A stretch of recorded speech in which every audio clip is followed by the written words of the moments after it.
Mari belajar bersama Ustadz Agung. Mari belajar bersama Ustadz Agung. Bismillahirrahmanirrahim. Assalamualaikum warahmatullahi wabarakatuh. Alhamdulillah wassalatu wassalamu ala rasulillah amma ba'd. Anak-anakku sekalian, barakallahu fikum. Ya, kita ketemu lagi, kita belajar lagi. Sekarang kita belajar tema yang keenam. Tema keenam, subtema yang pertama dengan judul sumber energi. Nah, kalian sudah siap? Ya, mari kita mulai. Nah, kali ini kita akan mengawali dengan pengertian energi dan sumber energi. Nah, pengertian energi dan sumber energi. Langsung saja. Nah, apakah yang dimaksud dengan energi itu? Ada yang tahu energi itu apa? Nah, energi adalah kemampuan untuk melakukan kerja atau usaha. Satu ulang, energi adalah kemampuan untuk melakukan kerja atau usaha. Nah, energi itu berasal dari sumber energi. Nah, energi itu dapat berubah dari satu bentuk ke bentuk yang lainnya. Sedangkan energi itu berasal dari sumber energi. Nah, sumber energi artinya adalah segala sesuatu yang dapat menghasilkan energi, ya, disebut apa? Sumber energi. Nah, sumber energi itu dibagi menjadi dua. Yang pertama, sumber energi yang dapat diperbarui, dan yang kedua, sumber energi yang tidak dapat diperbaharui. Nah, sekarang habis ini kita akan mencari, ya, kita menerangkan contoh-contoh dari kedua sumber energi ini. Ya, langsung saja kita masuk ke sumber energi yang pertama. Sumber energi yang dapat diperbarui. Nah, contoh yang pertama adalah matahari, ya. Matahari ini sumber energi yang dapat diperbarui, ya. Matahari adalah sumber energi yang terbesar di muka bumi ini. Nah, energi yang dihasilkan ada energi panas dan juga ada energi cahaya. Nah, kedua energi ini sangat bermanfaat dalam kehidupan sehari-hari. Coba contohnya apa? Contohnya ketika kita menjemur, ya, menjemur pakaian, menjemur apa lagi? Menjemur bahan-bahan makanan. Nah, atau kita gunakan matahari untuk menghangatkan tubuh kita, ya, ketika kita sedang kedinginan di pagi hari. Nah, kita tunggu sebentar, matahari sudah mulai naik. Nah, kita bisa menghangatkan tubuh kita. Kemudian ada juga petani, ya, menggunakan matahari untuk mengeringkan padinya. Nah, kemudian matahari, cahaya matahari atau panas matahari juga dipakai dalam pembuatan garam, yaitu apa? Membantu kristalisasi dari air laut menjadi garam. Kemudian, nah, manfaat matahari berikutnya adalah membantu proses fotosintesis pada tumbuhan. Coba fotosintesis itu apa? Ayo. Ya, fotosintesis adalah proses pembuatan makanan sendiri, ya. Oleh siapa? Oleh tumbuhan. Nah, tumbuhan itu ternyata membuat makanan sendiri, nak, ya, dengan bantuan sinar matahari. Selanjutnya, pembangkit listrik tenaga surya, ya. Energi matahari juga disebut energi surya. Nah, alat yang dipakai untuk mengubah dari cahaya matahari menjadi listrik itu disebut panel surya atau bahasa Inggrisnya solar cell. Nah, yang keempat adalah membantu menyehatkan tulang, ya, dan ketahanan tubuh kita. Nah, terlebih lagi apa, anak-anak, di masa pandemi ini, ya.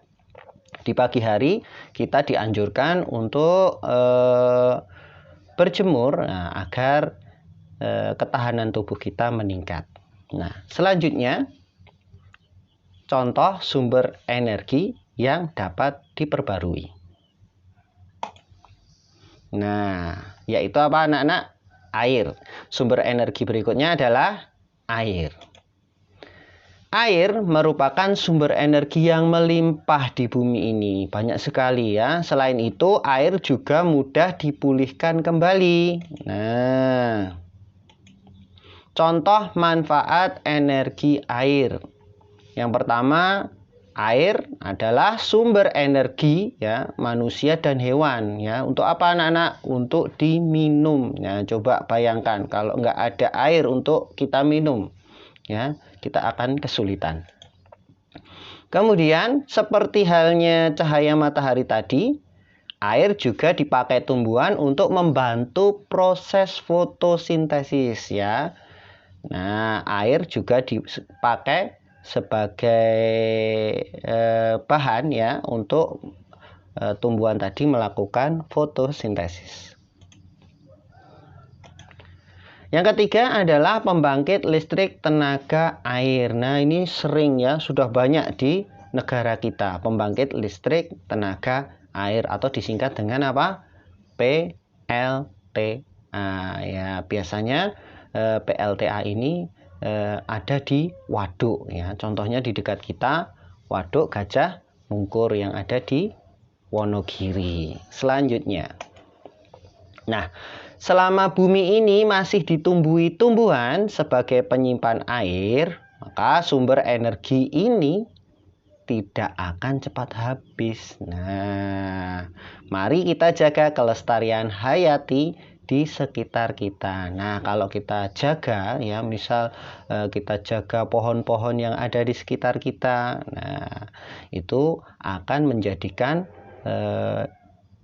pohon-pohon tadi ya sebagai penyimpan air. Jadi cadangan air di dalam tanah itu melimpah. Contoh sumber energi berikutnya. Sumber energi yang dapat diperbarui berikutnya adalah angin. Nah, sumber energi angin sangat banyak jumlahnya di muka bumi ini. Angin akan dimanfaatkan sebagai penggerak turbin yang dihubungkan dengan generator pembangkit listriknya. Turbin contohnya kincir angin ini nak. Nah, ini adalah pembangkit listrik tenaga angin atau Bayu.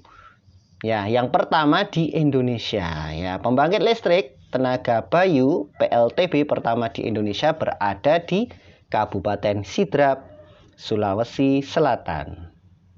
Tuh, baling-balingnya besar sekali ya, kincir angin. Selanjutnya, sumber energi berupa makanan. Makanan dan minuman sangatlah kita butuhkan. Tanpa makanan dan minuman, kita tidak dapat memperoleh sumber energi untuk melakukan aktivitas sehari-hari. Zat makanan yang biasa digunakan sebagai sumber energi adalah karbohidrat, protein, dan lemak. Nah, kita lanjutkan contoh sumber energi yang tidak dapat diperbarui. Yuk, kita mulai. Yang pertama adalah minyak bumi. Minyak bumi merupakan sumber energi yang banyak dibutuhkan pada saat ini ya. Hasil olahan minyak bumi dimanfaatkan untuk bahan bakar kendaraan bermotor atau sering kita sebut dengan BBM. Bahan bakar kendaraan bermotor atau bahan bakar minyak ya. BBM itu singkatan dari bahan bakar minyak. Kemudian dimanfaatkan juga sebagai bahan bakar mesin-mesin pabrik atau mesin pembangkit listrik. Nah, ada juga yang menggunakan BBM untuk menjalankan pembangkit listrik ya. Selanjutnya, karena jumlahnya terbatas dan agar tidak cepat habis ya, jumlah minyak bumi itu terbatas dan agar tidak cepat habis, hendaknya kita bijak dalam menggunakan sumber energi ini. Sumber energi berikutnya yang tidak dapat diperbarui adalah batu bara. Batu bara banyak digunakan sebagai bahan bakar pembangkit listrik tenaga uap. Nah, batu bara juga digunakan sebagai bahan bakar panas industri logam ya. Batu bara tadi dipakai untuk memanaskan biji-biji logam, untuk kemudian biji-biji logam tadi bisa mencair, bisa dicetak sesuai dengan kebutuhan. Dan pada zaman dahulu batu bara digunakan sebagai bahan bakar kereta api dan kapal uap. Nah, kereta api uap itu ya yang mengeluarkan asap ya dari lokomotifnya ya, mengeluarkan asap yang putih itu yang tebal. Nah, itu kereta api dengan bahan bakar kalau nggak kayu ya batu bara. Kapal uap juga begitu. Selanjutnya, sumber energi yang tidak dapat diperbarui berikutnya adalah gas bumi. Gas bumi juga dimanfaatkan sebagai pembangkit listrik tenaga gas ya. Nah, gas bumi ini gas yang alami yang dipakai untuk membangkitkan listrik tenaga gas. Adapun gas yang sering kita gunakan ya, gas minyak bumi yang dicairkan, bedanya itu. Selain itu, gas minyak bumi yang dicairkan atau yang sering kita kenal dengan LPG ya, juga sudah biasa kita manfaatkan untuk kepentingan rumah tangga. Yaitu sebagai apa anak-anak? Sebagai bahan bakar kompor gas ya, untuk memasak. Memasak di mana? Di dapur atau untuk keperluan selainnya. Nah, itu tadi contoh-contoh dari sumber energi yang dapat diperbarui dan sumber energi yang tidak dapat diperbarui. Nah, sekarang kewajiban kita ya, kewajiban kita untuk berhemat energi. Karena sumber-sumber energi tadi jumlahnya terbatas dan sulit untuk memulihkannya kembali, maka sudah seharusnya kita berbuat bijak ketika menggunakan energi tersebut.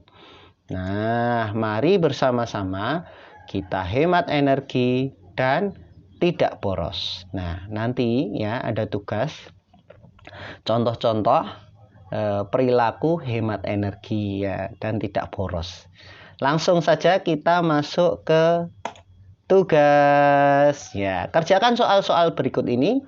Nanti boleh kalian tulis soalnya kembali, boleh langsung jawabnya juga boleh. Tulis di buku tulis kalian, kemudian nanti di foto dikirimkan ke Ustadz. Yang pertama, apakah energi itu? Kedua, apakah sumber energi itu? Yang ketiga, sebutkan contoh sumber energi yang dapat diperbarui. Yang keempat, sebutkan contoh sumber energi yang tidak dapat diperbarui. Nah, ini yang saya sebutkan tadi. Nomor 5, berilah contoh hemat energi yang kamu ketahui. Nah, insya Allah mudah ini soalnya nak. Soalnya mudah, jawabannya juga mudah. Nah, singkat saja apa yang Ustadz sampaikan kali ini. Semoga apa yang kita bahas kali ini mudah kalian fahami. Billahi taufik wal hidayah. Assalamualaikum warahmatullahi wabarakatuh.